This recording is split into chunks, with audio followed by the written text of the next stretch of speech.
to the second episode of Battling My Backlog. As promised in the last video, I'll have a few more of these coming up.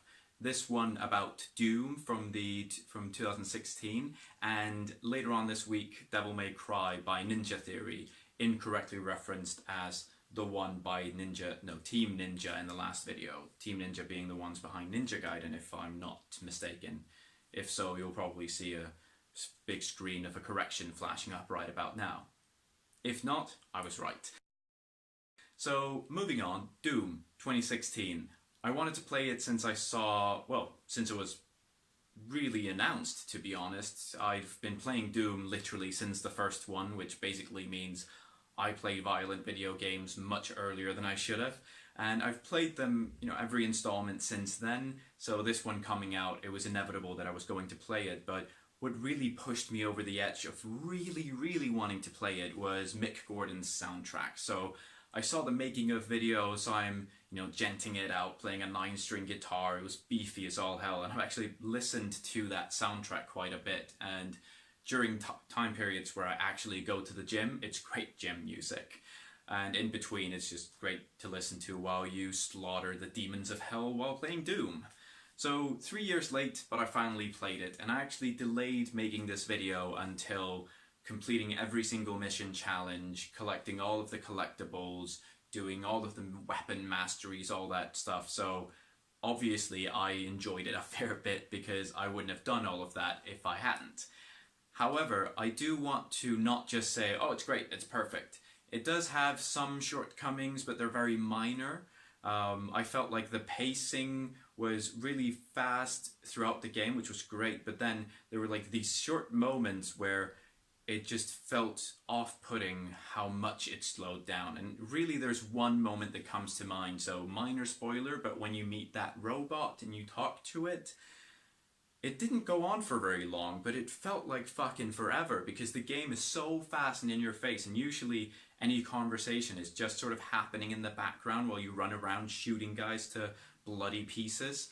So it felt a bit weird to have that one scene where you just stand around listening to a dude talk about a rock they dug out of hell. Anyway, it's a minor issue, but we'll let that pass. It's not like I'm going to knock like a point of its grade for that. But what I want to do, and I'll keep this rather short, but I want to compare it to a similar game, which was Wolfenstein. So I'm talking about the New Order. So I haven't actually played the Colossus one. That one's still in my backlog, so hopefully in one of these videos I'll actually get around to talking about it. But with Wolfenstein and Doom being sort of the grandfathers of the genre, I wanted to sort of compare the two because I was a bit late to the game with both, but I'd say that they both had their individual strengths. So if you've yet to play both of them and you're wondering which one to go for, well, which one to go for first, you can probably get both of them together for about £8 at this point. And for you Americans out there, it's about $10. I won't go into other currencies, you can figure it out. But with Wolfenstein, I felt like they managed to blend in a genuinely well put together story alongside the high-octane, over-the-top action. Both games were very aware of their own tropes and their own cliches, so I thought both games did that really well. Like in Doom, how the guy's trying to brief you on something, you just punch the screen to shit. And in Wolfenstein, there are similar things where it's just so over the top, and the game obviously knows it. But I'd say from an emotional connection, if you will, and a narrative point of view, Wolfenstein wins out hands down in every single way. But where I'd say Doom comes out a little bit above is just how beefy and powerful it feels. You always feel like even if you're up against, hundreds of dudes, you still feel like you're just gonna smash the shit out of them. And especially with the gory kills, with, the super shotgun with the BFG, it makes you feel so damn powerful, and I love that. Even when you play it on a higher difficulty and guys can kind of ruin you quite quickly, even then, just the simple fact that you have those weapons, that you have those abilities, it does make you feel strong as hell.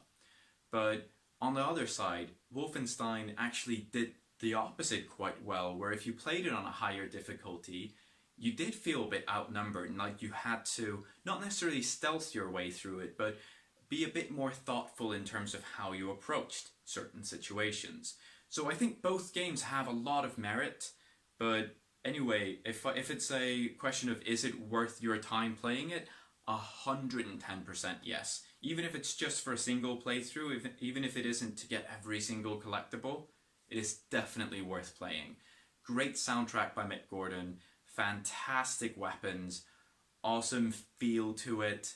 So definitely Doom 2016 gets 2 thumbs up, and I'll be continuing to delve into my backlog with Devil May Cry later on this week, as well as a music oriented video, so another 3 video week from me. Until then, what games are you playing? I'd love to know.